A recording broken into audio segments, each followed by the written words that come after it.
My project for this class is about the life of Captain Israel Yost, one of the chaplains for the 100th Battalion and the 442nd Regimental Combat Team. I will talk about 3 different aspects of my project and use some examples from my research.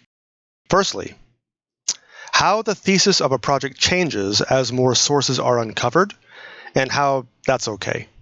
Secondly, the challenge of the unreliability of primary sources. And finally, about managing politically sensitive, oppositional historiographies.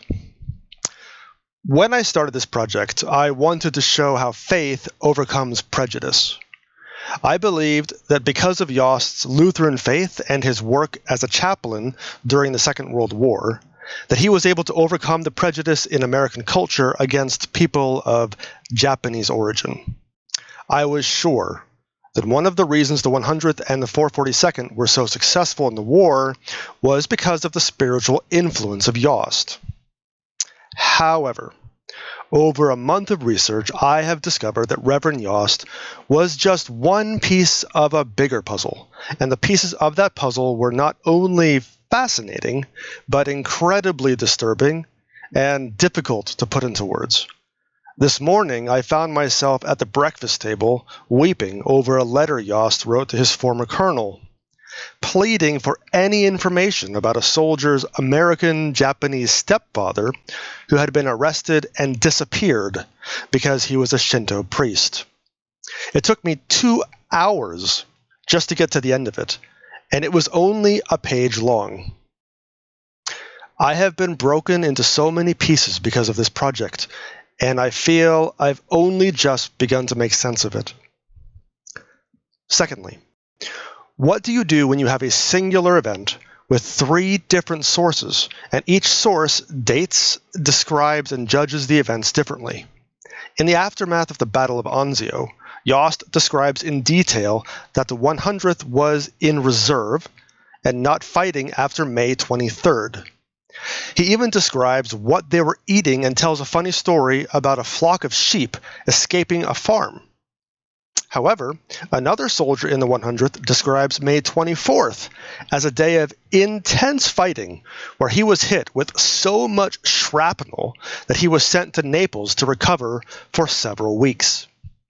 Secondary sources go further and state unequivocally that combat in the area did not end until June 2nd. This means either Yost was wrong, Private Mitsuda was incorrect about where he was on the 24th, or historian Lloyd Clark greatly exaggerated the extent of the fighting. Finally, a huge problem in this project has been juggling oppositional historiographies. While the 100th Battalion at the beginning of the war was only Hawaiian National Guard or reserve units, by the end of the war, the 100th and 442nd had been collected into one fighting force, and according to Colonel Young Oak Kim, 80% of the soldiers were mainlanders who were drafted from the now infamous Japanese relocation camps.